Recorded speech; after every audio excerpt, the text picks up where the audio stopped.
Hello guys. So I do not have a good setup for this, but hopefully you can see the card well enough that this reading will help you and you'll be able to maybe notice certain things within the image that may speak to you. So you can be an interactive part of this reading. So for the collective, I have asked, what is the advice for the collective? And the answer is Mabon, balance, which is very funny because we've been in Libra energy, which is all about the balance. So it's not too far on one side or the other.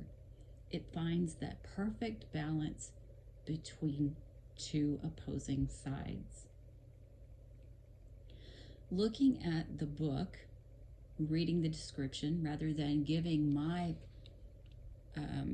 feelings on this, I'm going to start with giving my feelings and then I'm going to read the card. And I will say things are coming to fruition, but it's going to take a little magic, a little balance, and then we'll start to see our ability to harvest for whatever that means for each of us. Okay? I do feel winds of change. I don't feel like they are stormy winds. I feel like they are strong enough, but still gentle. So we've got some changes coming about through manipulation of energy, which is not a negative thing, though it can be. But we're going to start seeing the fruits of our labors. So what does the card, or I'm sorry, what does the book say about this card? Mabon gives us dark and light, candles lit, one black, one white. Important to shine out far and wide, and to honor our shadow side. This magic is worked with harm to none, so mote it be, there it is done. And then there is a section called the Witch's Wisdom. It says, at this time of acknowledgement of the fruit harvest, you are reminded that you too are part of nature. Therefore, it is harvest time for you as well. What seeds did you plant in your life this year? Have they come to fruition? What do you need to bring in or release in order to move forward? Mabon asks you to reach into your very own storehouse to seek the balance within. If you're feeling restless, emotional, or out of sorts, then call upon Mabon to restore the balance in your life. Work with all elements in ritual and magic in equal measure, and honor each equally on your altar for a time until you find a healthy balance in all things. Embrace any aspects of the self which are devoid of light, and eliminate only that which does not serve you, with gratitude and lessons learned. Once balance is achieved, rest and enjoy the fruits of your personal harvest.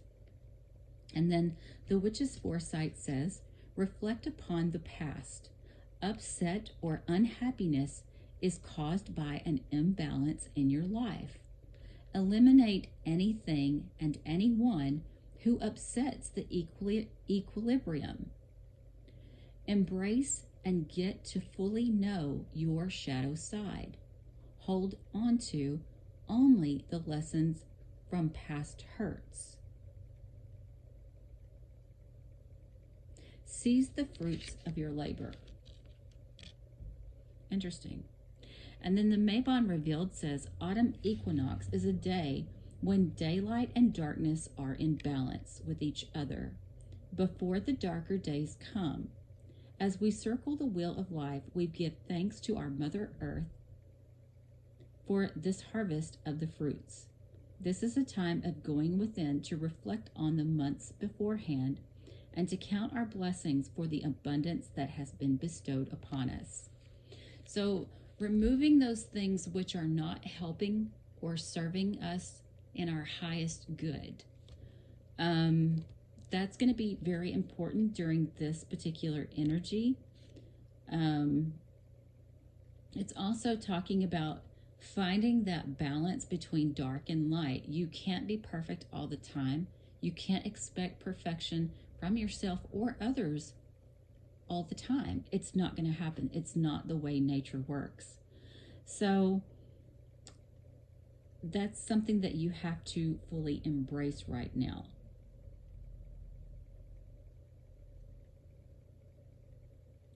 I also feel like that we've been putting in a lot of work into bringing our hopes, wishes, and dreams into fulfillment stages.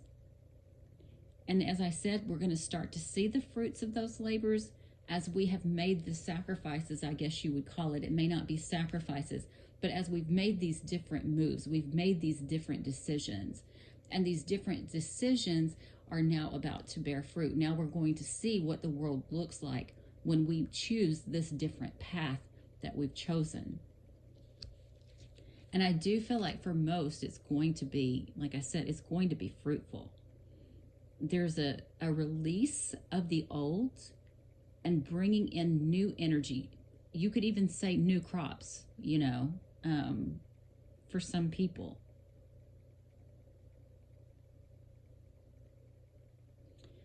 It's also talking about making sure your emotions are balanced. So, you don't have to feel happy all the time. You don't have to feel sad all the time. You don't have to feel mad all the time. But it's okay to feel any and all of those emotions. We're just keeping them in balance. We're keeping them in check. It's talking about using all aspects of yourself. And I really feel that, like, when I say that, I mean like your analytical side, your spiritual side,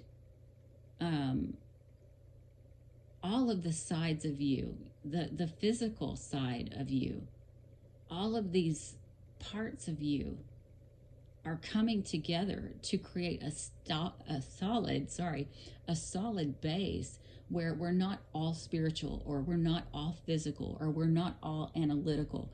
We're a balance of all of these things. And I feel like I'm leaving one out. And if you want to add to that, feel free to. But like every aspect of ourselves, is being brought together, working in harmony with each other. Your emotional self, that's the other. So, it's about bringing all of that into balance, into reality, being our true, authentic selves, and allowing others to be their true, authentic selves as well. But I've got to also point out, we've got to stop holding other people responsible for our happiness. So if my best friend doesn't come over at least once a month, or on Tuesdays, or whatever, then I can't be happy. That's not fair. Your happiness should not depend on the actions of someone else. That's not fair. They need to be able to work on their happiness, on their strength, on their stability, on what they need. They shouldn't have to be worrying that everything that they do is going to make you happy. Okay? And I'm not saying that they should ignore you, but at the same time, they shouldn't have to prove themselves to you on a continuous basis for you to feel happy. You've got to prove yourself to yourself to be happy in this energy, okay? So that's pretty much the feeling that I'm getting out of all of this. What else do I want to say? Is there anything?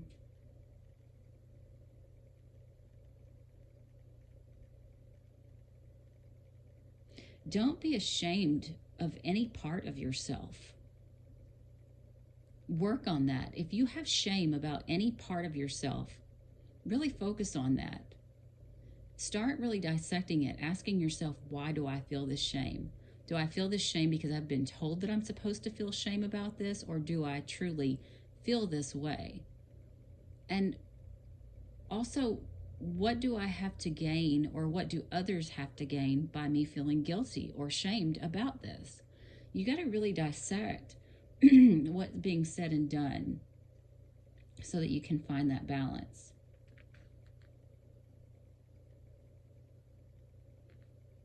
Yeah. I feel like we've been cultivating something under the surface, something that we've not really, um, it's not something that we're posting on social media. Hey, I'm doing XYZ. This is something we're doing on an internal level, something that's a deep part of who we are and what we stand for and where we're going in this life. It's being worked on beneath the surface, whatever that means. It could just be that the seed's been planted.